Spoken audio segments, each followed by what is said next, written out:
네, 2화로 돌아왔습니다. 또 분량 조절을 실패한 거죠? 아니요, 원래 저의 기획에서는 네네. 1화, 2화 나눠서 하는 거였어요. 아. 왜냐면 제가 연말 파티 이야기로 한참 떠들 것 같아가지고. 네네네. 네, 이거 계획된 거였습니다. 네네. 공유되진 않았지만. 편집자 재량. 네, 2화에서는 하작가의 이제 이야기를 네네. 들어보기도 했는데요.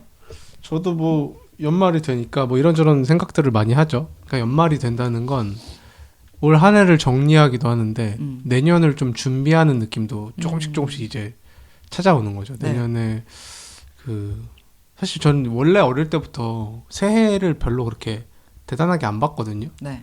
기념일 같은 거, 어. 뭐 이렇게 뭔가를 기념하면서 뭐 파티를 한다거나 음. 그런 거 별로 안 좋아했어요. 그거 생일도 잘 안 챙기지 않아요? 생일도 잘 안 챙겨요. 그럼 어떤 날이 제일 중요해요? 1년 중에? 1년 중에 네.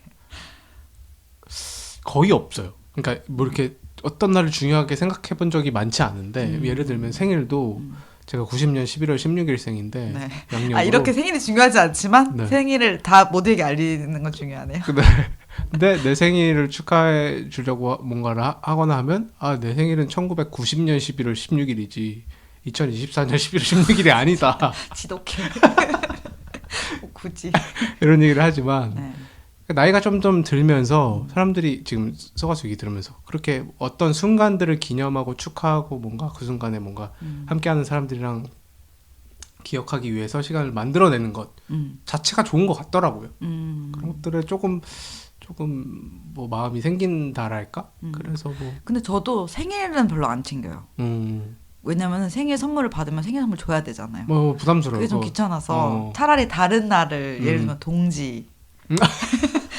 그 얘기를 못했네. 네. 절기 파티를 제가 항상 매년 하고 싶었거든요. 절기 파티 한번 잡아주세요. 동지 파티 한번 할까요? 아니 이거 얘기할 얘기할 때 그 절기 얘기 나중에 한번 하겠습니다. 네. 동지도 좋아요, 근데. 네, 알겠습니다. 아무튼 그런 시기가 좀 지나오다 보니까 이제 연말 연시 이런 때에 대한 감각도 조금 더 생기는 것 같아요. 그전에는 애써 무시했는데 오히려 그때 안 생겼던 게 요즘에 좀 생기고 네네. 있는 거네요.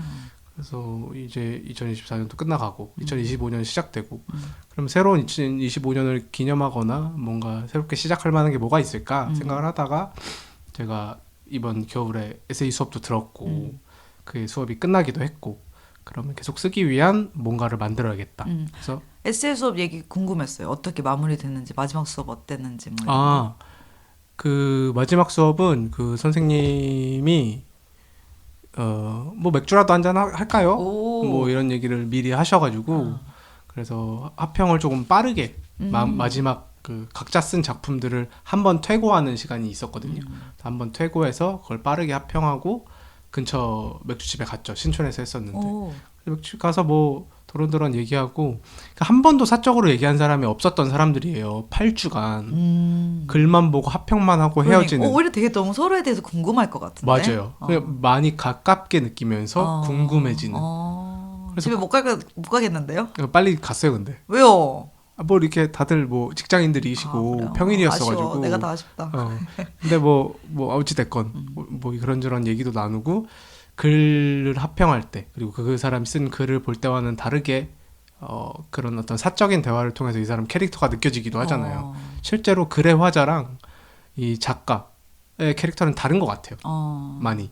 그래서 그런 것들을 구경도 하고 뭐 사적인 대화도 좀 더 나누고 그러다가 뭐 시간이 좀 지나서 가게 문이 닫아가지고 빠이빠이 했죠.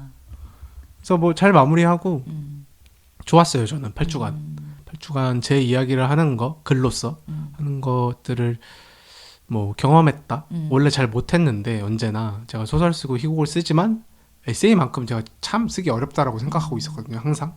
근데 그런 것들의 어떤 벽을 한 차례 무너뜨려주는 시간이었다.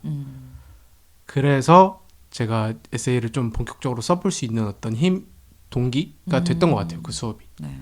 부산에 북토크 때문에 다녀왔었는데 거기서도 이런저런 얘기를 하다가 그 어떤 출판사에서 외부 편집자로 일하게 된 어떤 분이 계셨는데 저한테 뭐 에세이 혹시 쓰실 생각이 있으시면 한번 얘기 좀 해보자고 그런 제안도 하셨거든요. 뭐 출간할 수 있게 뭔가를 얘기해 볼 수 있지 않을까요? 그러니까 뭐가 된 건 아닌데 저도 실제로 아직 원고가 없기도 하고 그래서 그런 얘기를 듣는 것도 좀 좋았고 그래서 신난다. 하작가 책. 네, 그래서 좀 본격적으로 써보자. 네. 근데 제가 대충 계획해보니까 지금부터 매주 한 편씩은 좀 이렇게 최대한 원고를 만들어 보려고 하거든요. 안 되겠지만 계획대로. 그러면 내년 상반기 6월을 넘어가지 않게 뭐 원고가 충분히 나오지 않을까라는 정도로 생각하면서 준비를 하고 있어요. 그러면 지금 한 달에 한 번씩 단편 소설 써야 되고 맞아요. 매주 하나씩 에세이. 에세이 쓰고 네. 또 뭐 써야 될 거 있어요? 희곡은 뭐 공모 같은 공모 게 있을 때 뜨면은 쓰고. 쓰고. 진짜 글만 쓰네요. 네. 진짜 작가네요. 근데 돈은 못 버니까.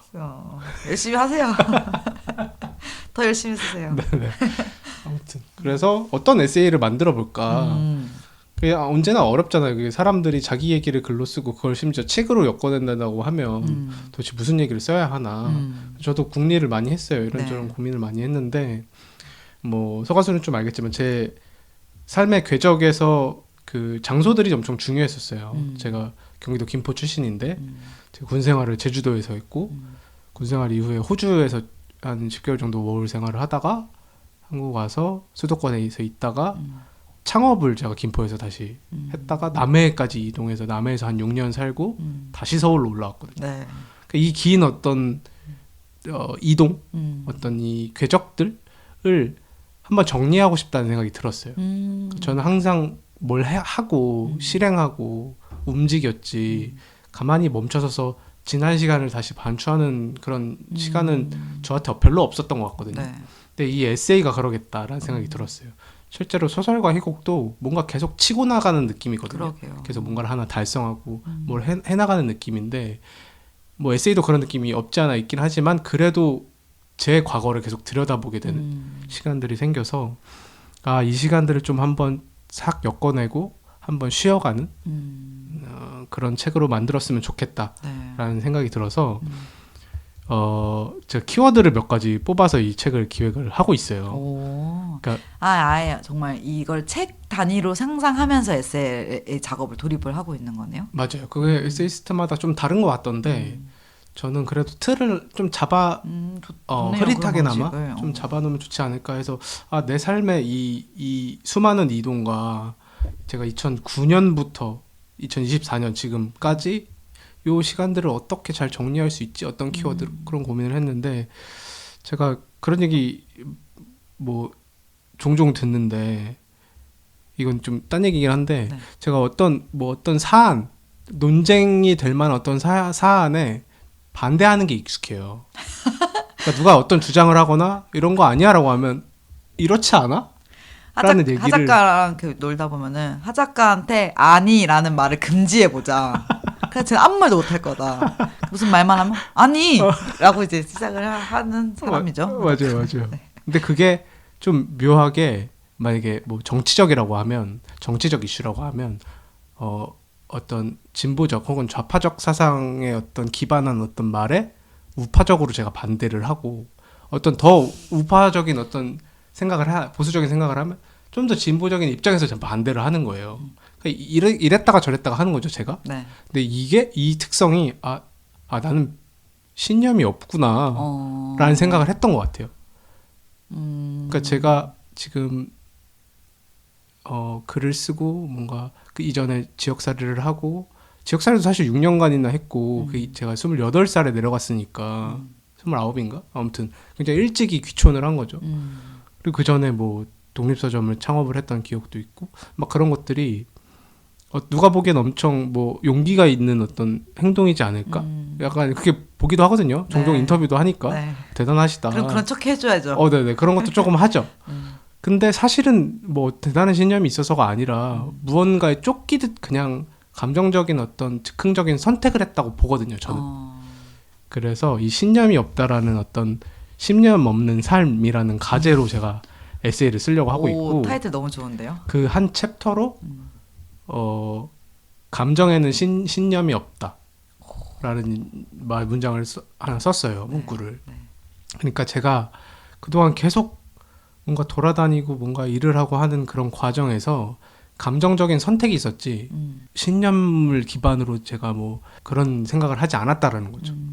그런 것들을 조금 담아내는 챕터면 좋겠다라는 생각을 많이 했었는데 뭐 몇 가지 예를 들어볼까요? 제가 학교 다닐 때 그런 적도 있었어요. 네. 그러니까 학교 다닐 때 학교에서 내리는 어떤 공지, 네. 학교 교수님의 어떤 권위적인 어떤 말들, 혹은 교직원과의 관계에 분쟁이 많은 친구들이 있어요. 네. 그리고 그게 저였어요. 네. 그러니까 교수님 혹은 교직원, 조교 이런 분들은 어떤 그 일을 하셔야 되니까 학생들한테 뭔가 공지를 계속 내려야 되는데 그걸 받는 학생의 입장에서는 부당하다고 느껴지는 것들이 뭐가 그렇게 부당했을까요? 모르겠어요. 네. 그냥 뭔가 화가 났던 거죠, 저는. 어.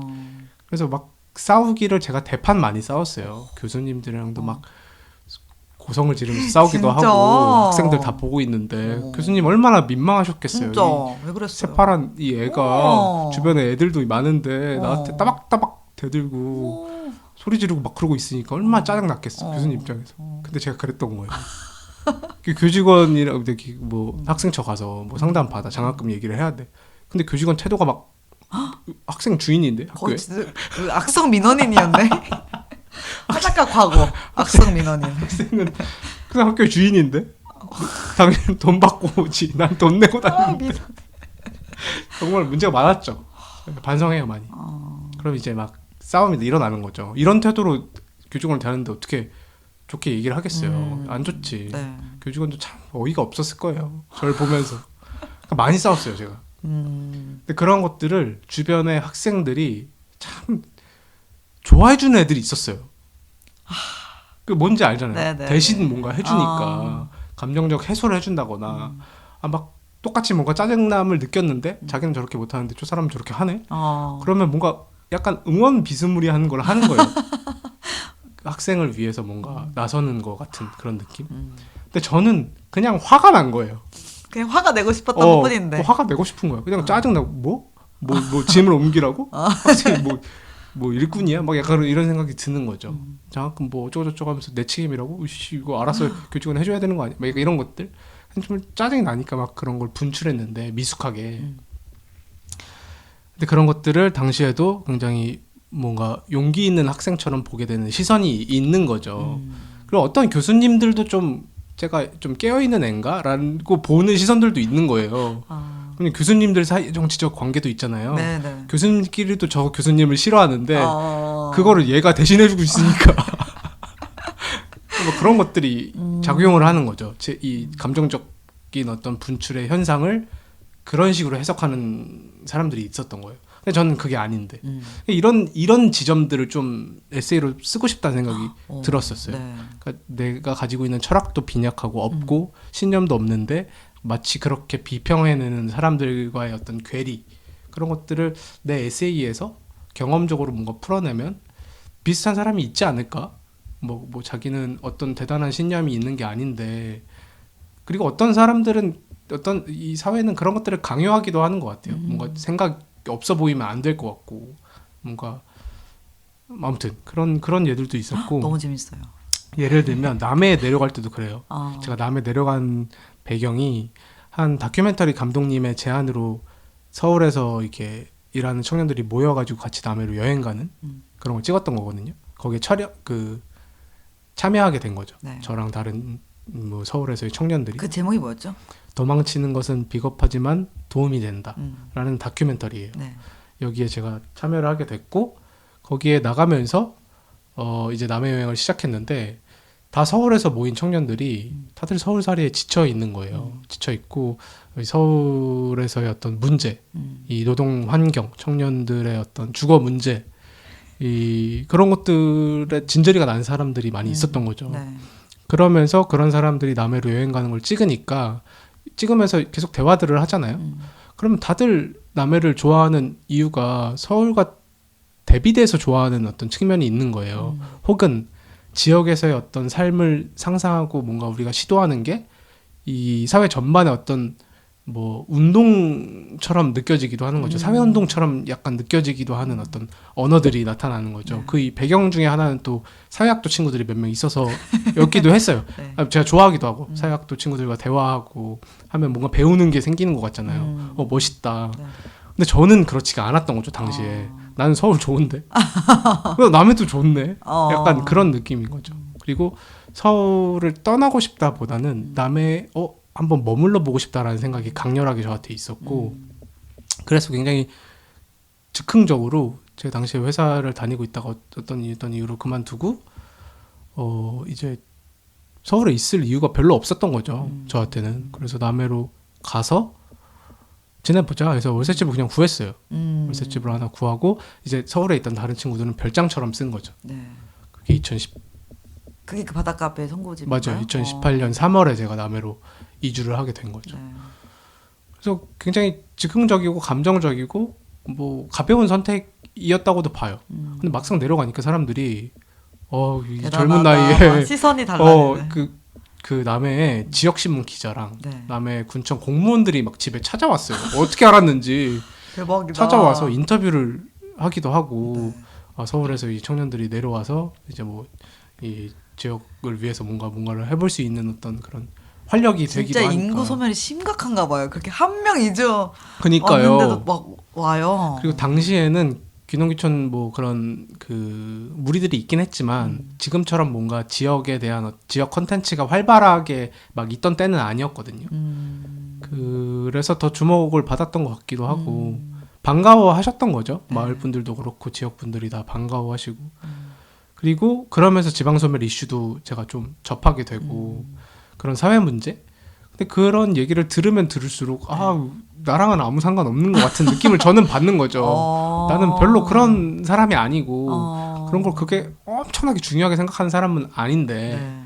물론 뭐 중요하죠. 뭐 이렇게 뭐 사회적으로 문제가 있으면 의견도 내고 뭐 네. 얘기도 할 줄 알아야 되고 한데 그게 나한테 우선순위는 아니었던 거죠. 그냥 거기 바다, 따뜻함 그게 너무 좋으니까 갔던 건데 아무튼 이런 부분들 내가 한 행위 내가 살아온 어떤 순간들이 다르게 해석되는 어떤 그런 그 뭐랄까 틈이 있잖아요. 그 틈에 대한 좀 고민을 해보고 싶다 에세이를 쓰면서. 그럼 이런 생각이 신념 없음에 대한 생각 방금 얘기해줬던 것들을 뭔가 잔잔하게 스스로 알고 있었어요? 아니면은 이번 에세이 수업을 통해서 확실히 그것을 이런 거구나라고 이름을 붙여게 된 거예요?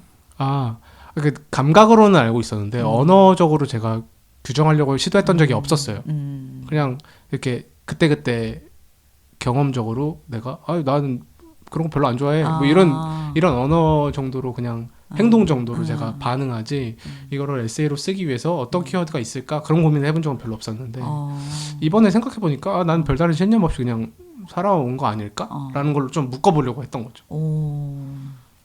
그리고 또 하나는 이건 뭐 서가수도 알다시피 하는데 네. 이거 사실 이게 공개된 매체에서 제가 말한 적이 없어요. 근데 제가 사랑하는 관계가 있는 거죠. 네. 예를 드는 게 아니지 실제니까 제가 애인이 2명이잖아요. 네. 제 연인이 2명이 있습니다. 네. 그러니까 이런 관계를 이미 그런 식의 사랑의 관계가 있다는 걸 이미 아는 사람도 있지만 네. 보통으로는 일반적으로 이해하지 않잖아요. 그렇죠. 근데 저는 그런 걸 택했고 거기 이유가 마치 뭐 약간 뭐 정치적으로 이해하시는 분들도 계세요. 끊임없이 뭔가가 뭐 부여가 되네요. 결혼제도에 대한 어떤 그런 건가?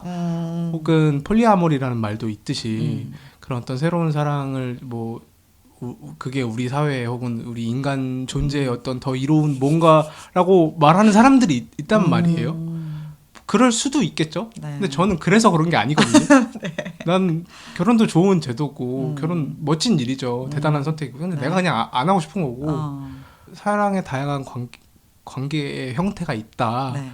당연히 존중하죠. 네. 내가 그거를 추구해서 이런 관계를 맺고 있는 건 아니에요. 네, 그러니까 그 폴리아모리라는 것에 대해서 한번 설명이라도 한번 해주실래요? 혹시라도 정말로 낯설어 하시는 분들이 있을 수 있으니까. 폴리아모리 사실 저도 잘 몰라서 제가 얘기하기 어렵긴 한데 뭐 예를 들면 네.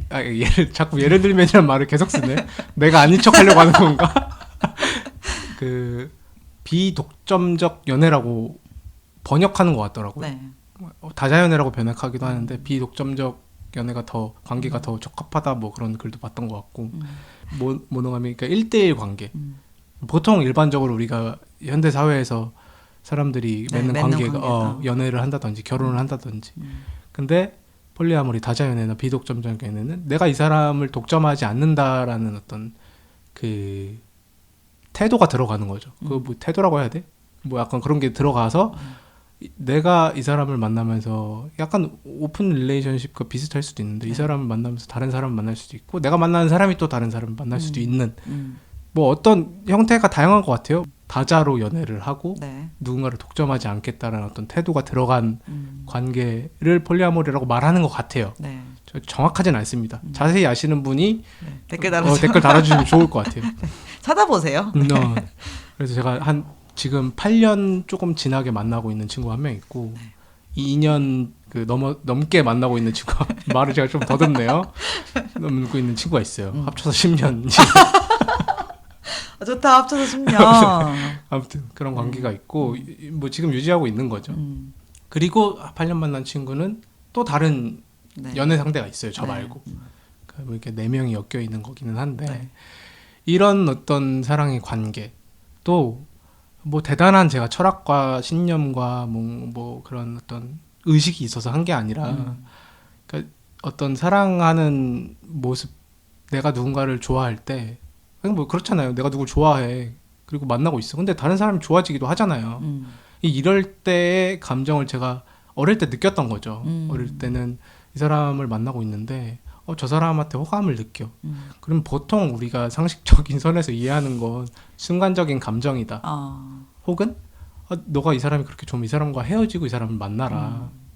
너무 바로 하면 또 환승 뭐 그쵸. 그런 문제가 일어나니까 그래라 뭐 그런 식의 어떤 규범이 있는 거잖아요. 네. 사랑의 규범이 있는 거예요. 근데 그런 규범에 별로 동의가 안 되는 순간이 저한테 찾아온 거죠. 뭐 한 20대 후반쯤에 왜 이 사람을 만나면서 이 사람을 좋아하는 게 크게 문제가 되고 그리고 그런 것도 있어요. 1대1 관계에서는 마치 내가 이 사람의 어떤 행위를 질투하는 게 온당하다고 느끼는 게 있어요. 사랑하는 사이에 질투도 사랑의 일부다라고 온당하게 느끼는 반응들이 있단 말이에요. 그러니까 오히려 질투가 없으면 이상하게 느끼는. 근데 이런 관계라서 질투가 없는 건 아닙니다. 질투 그쵸, 있어요. 네. 근데 질투의 감정이 내가 느끼는 거고 그건 관계에 의한 게 아니라 사실 내가 느끼는 감정이거든요. 그럼 내가 이 사람을 좋아하면서 A를 좋아하면서 B를 좋아하는 이 감정은 부당하다고 느껴요. 사람들이. 사회적 시선이. 맞죠. 근데 그것도 내가 느끼는 감정이고 누군가를 사랑하는 것도 혹은 내가 이 사람한테 질투를 느끼는 것도 내가 느끼는 감정이란 말이에요. 근데 이 감정 중에 하나는 온당하고 하나는 부당하다고 말하는 게 어색한 거죠. 저한테. 어색해진 거죠. 어느 순간. 그래서 그런 감정적인 것들을 계속 살펴보면서 이런 이야기들, 내가 지금 사랑을 맺고 있는 관계에 대한 이야기들을 좀 에세이로 풀어낼 수 있지 않을까. 어떤 식으로 해야 될지 고민이 많이 되고 있어요. 이거를 어떻게 사람들한테 할 수 있을까 네. 기도할 수 있을까. 왜냐면 어려운 문제거든요. 네. 좀 비난받을 수도 있고. 네. 비난 무조건 받을 것 같아요. 하지만 이제 저희 친구들 사이에서는 네. 너가 그 자리를 꿰차라. 비난받는 자리를. 아니요. 폴리 대표 작가가 되어라. 왜냐면 사실 외국이나 이런 이야기들이나 이런 기록들이 가끔 있긴 하지만 우리나라 상황에 특히나 이렇게 어떤 자유로운 연애 관계를 많이 맺는 되게 뭐랄까 폐쇄적이기도 하고 보수적이기도 하잖아요. 맞아요. 여전히 뭐 성소수자들에게도 차별이 되게 많은 나라기도 하니까 네. 뭐 다른 나라라고는 뭐 아닌 건 아니겠지만 맞아요. 그런 사회 속에서 누군가가 먼저 폴리의 총대를 맬 것인가. 근데 이제 우리나라에도 그런 관계를 이미 하고 있는 어떤 사람들도 많고 그걸 기록하고 있는 작가들도 있기는 하지만 맞아요. 아직 조금 더 수면 위로 막 이렇게 그쵸 막 그런 드러나거나. 느낌은 아니고 이런 거에 좀 호기심이 가거나 관심 가는 사람들 조금 더 찾아보는 정도. 그래서 하작가가 저도 지금 그런 수준인데 뭐 그렇게 대중적으로 뭐가 나올 것 같진 않은데. 그러니까 그렇지만 어쨌든 아직 지금 네. 여기가 바로 블루오션이다. 저희 주변에서는 어쨌든 하작가가 글도 쓰고 솔직한 얘기를 또 막 이렇게 계속 쓰고 싶어 하고 맞아요. 그리고 주변 사람들도 하작가를 처음 만나면은 제일 흥미로워하는 게 사실 그 이야기이기도 해요. 홀리에 대한 이야기. 근데 또 신뢰가 될 것 같아서 막 물어보지는 못하고 저한테 되게 많이 물어보거든요. 그럼 제가 뭐 적당히는 말해주는데 네. 나중에 물어봐. 그런 얘기 하는 거 안 부끄러워해 작가가 라고 하면서 이제 토스를 하는 네. 경우도 많기는 한데 저 오프라인으로 말로 하는 건 잘하죠. 네. 뭐 그렇게 막 힘들어하지 않아요. 근데 글로 쓰려니까 이게 어려운 그러게요. 역시 저는 다른 작업이긴 해요. 어려운. 그리고 실제로 이렇게 뭔가 우리 뭐 술 먹으면서 얘기하는 게 아니라 이렇게 또 마이크 앞에다가 대고 얘기하는 것도 되게 어색할 것 맞아요, 같다고도 맞아요. 느껴지네요. 아무튼 그런 것들을 좀 잘 다뤄보고 싶다. 일단 그러니까 그런 감정을 기반으로, 그러니까 신념이 아니라 혹은 뭐 철학이 아니라 내 어떤 감정의 어떤 움직임에 따른 나의 행동, 나의 선택들을 좀 에세이로 잘 풀어내고 싶다. 그래서 이 챕터의 제목이 감정에는 신념이 없다라는 제목을 좀 잡아봤어요. 네. 뭔가 폴리 얘기를 진짜로 해야겠다라고 작정했던 뭔가 그런 시기가 있었어요. 왜냐면은 이거를 담아내기 어렵다고도 계속 생각을 했었어요. 아, 그런 것도 있어요. 저희가 만나고 있는 친구들, 그러니까 이 네 명이 같이 놀거든요. 네. 친해요. 같이 가까운 친구들이에요. 그 친구들끼리 막 얘기도 할 때도 있어요. 야, 우리 이거 잘 기록하면 좋지 않을까? 그런 얘기도 종종 하기도 했거든요. 네. 근데 저는 일단 글을 쓰고 있으니까 글로 잘 쓰고 싶다라고 하면 에세이 써볼까 하면 응원을 해줘요. 써봐. 좀 제발 써봐라. 막 그런 얘기를 하는데 일단 제 성향이 그런 게 익숙하지 않은 게 일단 있고. 근데 그 제가 8년 만난 친구랑은 그 지금의 이 네 명의 관계, 그냥 8년, 2년 이렇게 만나기 전에 한 5, 6년 차의 이야기가 나왔고 그 이후에 관계들이 있긴 하거든요. 네. 그 만났던 친구들이 있거나 뭐 그런 관계들이 있는데 그때부터도 사실 얘기했었어요. 아, 우리가 이런 관계를 맺고 있는 것들을 좀 기록하면 좋겠다. 근데 어떤 형식이 좋을까? 막 그런 것들을 막 결정하지 못하고 그냥 가볍게 사사롭게 이렇게 얘기하는 정도였는데 올해 제가 서울에 올라오고 나서 굉장히 많이 큰 변화를 겪은 거죠. 사실은 네. 지역적으로도 그렇고 6년 살던 지역을 떠나서 서울로 돌아온 거고 뭐 일적으로도 그렇죠. 일을 하던 것들을 그만두고 지금은 글을 쓰겠다고 집중하고 있기도 하니까 많은 것들이 저한테 막 친구 관계도 많은 변화가 좀 찾아왔고 이런 것들이 막 소용돌이 치고 나니까 제 이야기를 좀 해야겠다라는 생각을 조금씩 하다가 에세이 수업도 듣게 된 거고 제 이야기를 하는데 중요한 어떤 꼭지인 거죠. 사랑의 관계가. 그러니까 8년 연애한 것도 사실 긴 시간인 거고 네. 와, 8년이라니. 네, 그것도 긴 시간이고 많은 에피소드가 있고 거기 안에 뭐 기쁜 거 슬픈 거 희노애락이 다 있는데 이거를 빼놓고 다른 이야기를 한다라는 건 어려운 거죠 저한테는. 네. 그럼 이야기를 꺼내야 되는데 어떻게 꺼낼 수 꺼내 있을까? 말아 꺼내.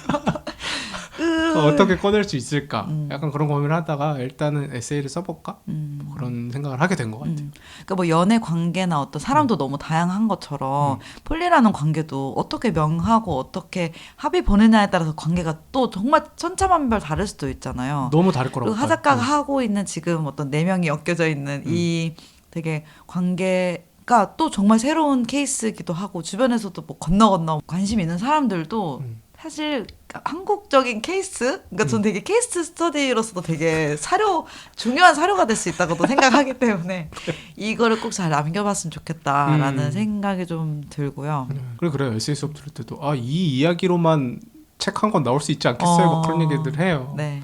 에세이 수업에 이 얘기를 썼었군요. 한 차례 마지막에 썼었어요. 그럼 그때 처음으로 글로서 다른 사람에게 이걸 맞아요. 꺼내는 작업이었네요. 맞아요. 그때 처음 써서 합평하고 퇴고하고 그랬는데 사람들의 반응은 좀 어땠어요?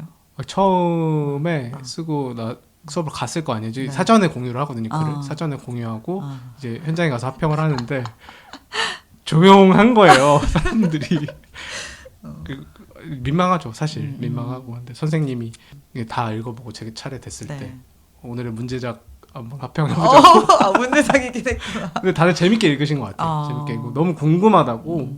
처음 제가 그 카톡방에 그 글을 공유하거든요. 한 분은 길 걸어가는 중이었는데 뭐 한두 문장 첫 번째 문장을 보고 앉아서 이 겨울 추운데 앉아서 다 읽으셨대요.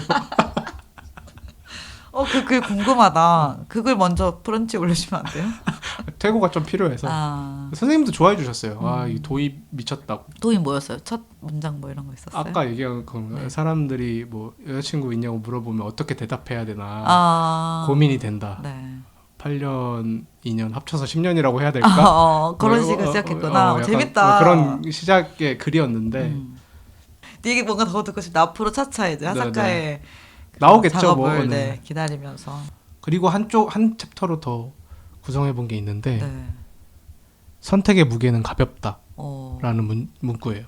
일맥상통하는 부분이 있을 수도 있는데 그 감정에는 10년이 없다 이후의 문제인 거죠, 사실. 그러고 나서 내가 내린 어떤 선택의 무게를 그렇게 무겁게 다루고 싶지 않다는 거였어요.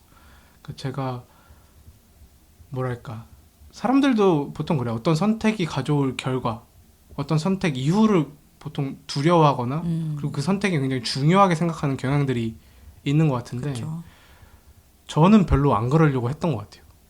그러니까 자유롭게 다녔던 것 같기도 하고. 제가 2009년에 고등학교를 졸업했거든요. 네. 고등학교 졸업하면 보통 대학을 가는데 저는 군대를 갔죠. 음. 군대를 갔다가 군대 전역하고 아버지랑 잠깐 일을 했거든요. 저희 아버지가 목수신데 네. 아버지랑 잠깐 일을 하다가 그 호주 워홀을 갔어요. 호주 워홀을 한 10개월 정도 있다가 한국에 들어와서 아버지랑 좀 더 일을 하다가 그제서야 학교를 입학한 거죠. 그러니까 24세 제가 대학교를 입학하고 졸업하고 나와서 창업을 했죠.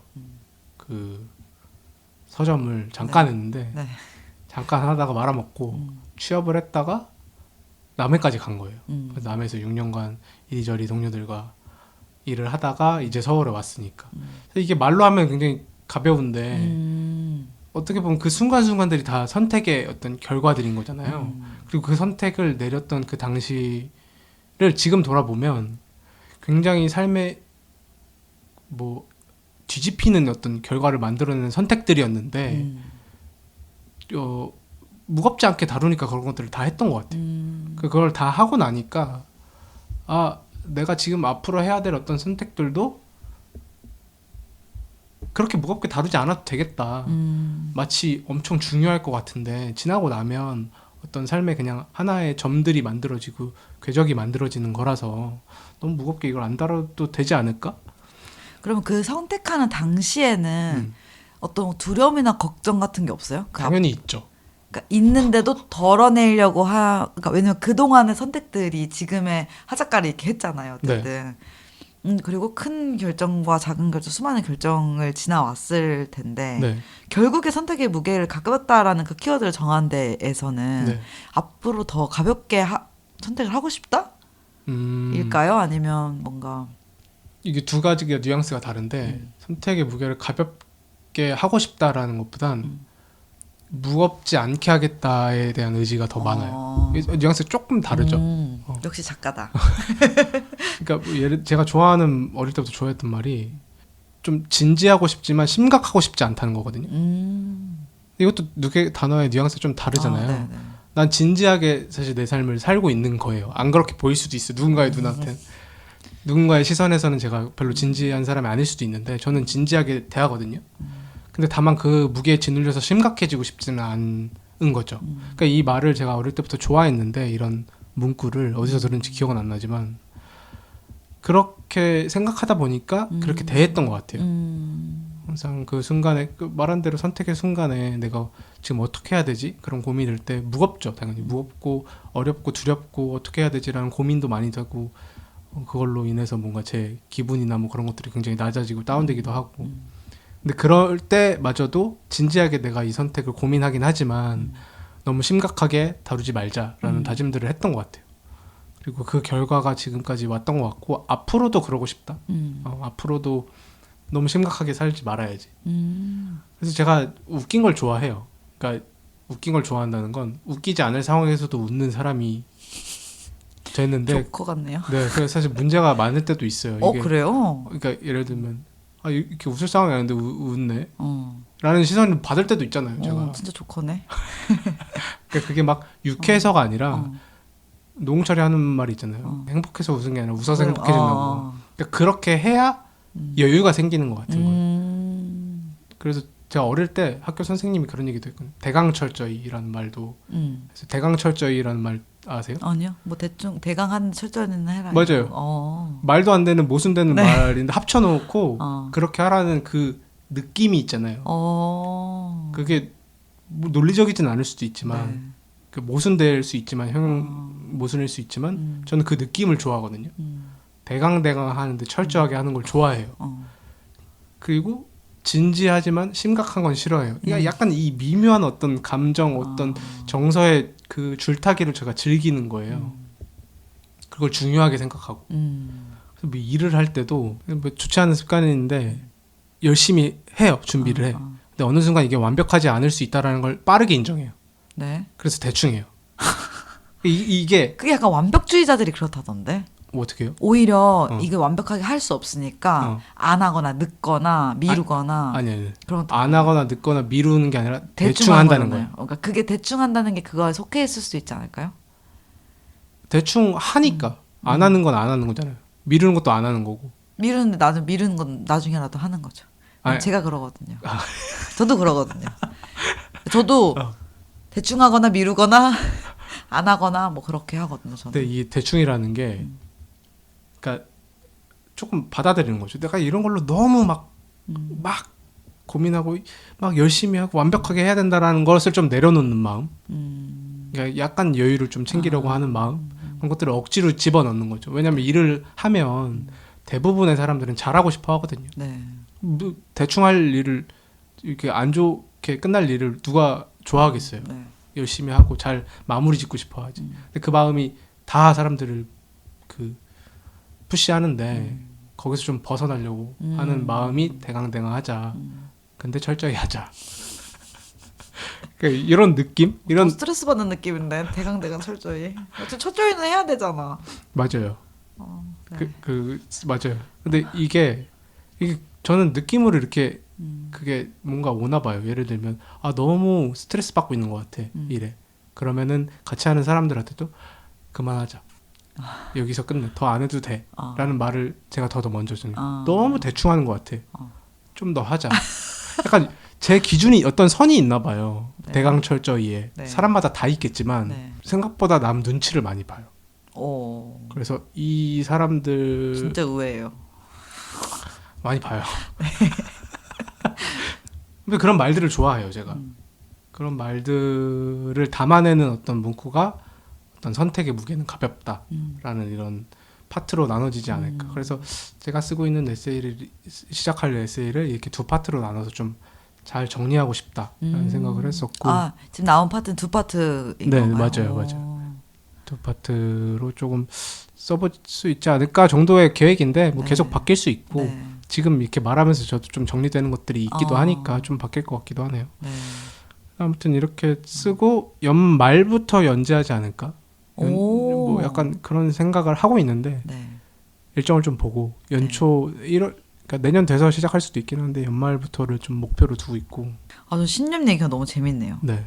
제가 그래서 이 신념 생각을 하면서 썼던 문장이 있어요. 네. 신념 없음이 어떤 뉘앙스를 주는지 여전히 잘 모르겠다. 목적 의식이 흐릿하니 대책 없어 보일까? 불안해 보일까? 무책임해 보일까? 그런데도 신념을 갖는 것은 나에게 여전히도 너무나 어려운 작업이다. 그렇기 때문에 지금까지도 방황하고 헤매고 사람들과 대화하면서 흔들리는 게 아닐까? 이렇게 저렇게 휩쓸리며 살았다. 앞으로 쓸 내 글들은 모순되고 혼란하고 대책 없는 내 삶의 쉼표다. 즉흥적일 수도 있는 내 모습에 신념은 없을지라도 선택은 있었다. 이 시대를 함께 대책 없이 살아가는 친구들에게 신념 없이 살아가는 삶이 여기도 하나 더 있다고 말하고 싶다. 이런 문장을 썼었어요. 지금 얘기한 걸 사실 요약한 말이 수도 있는 것 같은데 처음에 이 신념에 대한 고민을 하면서 썼던 이 문장을 중심으로 제가 계속 써내려 갈 것 같다 정도가 일단 있습니다. 저도 사실은 프리터족이 돼야겠다고 한 것은 진짜 일하기가 싫어서였거든요. 근데 그렇게 삶을 선택하고 나서 저는 굉장히 저에게 많은 것을 스스로 많이 부여했어요. 왜냐면 그렇게 해야 내가 조금 더 그냥 싫은 거예요, 내 스스로가. 왜냐면 주눅 들어있는 것도 싫고 나는 그냥 알바하는 애야 라고 스스로 인지하는 것도 싫고 얼마 전에 인스타에다가 네. 내가 선택한 삶의 방향도 하나의 저항이자 실천인 걸로 치자 이렇게 그걸 저는 약간 신념을 굳이 저에게 계속 부여하면서 이것도 그래서 그런 거지 뭐라고 나중에 철학과 신념을 더 네. 장착하게 된 네, 네, 느낌이란 말이죠. 네. 에세이를 쓰고 싶어 하는 게 네. 뭔가 저랑 되게 다른 점이다 네. 라는 생각이 들어서 궁금해요. 그 현실의 양상은 비슷하잖아요. 그죠? 그러니까 형제 양상 비슷한데 접근하는 방식이 꼬라지는 비슷한. 꼬라지 진짜 비슷한데. 그러게요. 저도 한번 뭐 잘 써 내려가 보겠습니다. 네. 말 길게 했네요. 네, 좋네요. 네. 재밌었어요. 네. 다음 녹음은 아마도 우리가 준비하고 있는 또 맞아요. 회차가 있잖아요. 게스트. 네, 드디어 첫 게스트. 게스트 방송을 앞두고 있어서 이분이 너무 기대돼요, 저는. 또 그렇게 하면 그분 되게 부담스러워할 그래요? 거예요. 기대하지 네. 말까요? 부담스러워해서 되게 더 뚝딱거릴 수도 있어요. 그게 좀 걱정이 돼요. 너무 기대하고 막 힘주고 와가지고 네.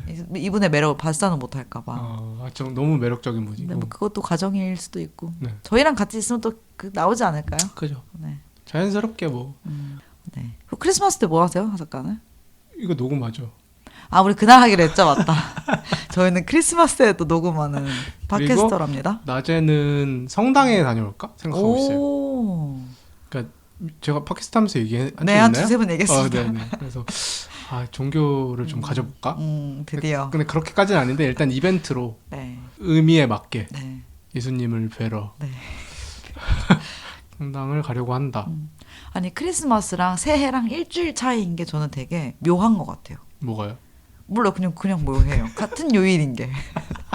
오늘은 크리스마스인데 다음 주에 오늘은 그러니까 일주일 뒤면은 새해잖아요. 새해다. 그게 뭔가 좀 연말 치트키 같은 느낌? 그리고 다 이벤트가 빅 이벤트가 너무 모여 있는 느낌? 맞죠.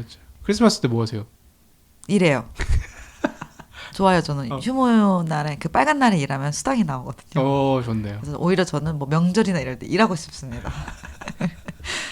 직장인과는 정말 다른 감각인 것 같아요. 빨간 날은 그렇네. 무조건 쉬어야 되는데 빨간 날은 일하고 싶어. 어차피 뭐 나가서 뭐 할 것도 아닌데 돈이나 벌지 조금이라도 일하는 거 좋습니다. 그래서 일하고 녹음을 하러 올 예정이고 같이 또 크리스마스 보내고 연말 같이 보내겠네요, 화작가랑. 좋네요. 네.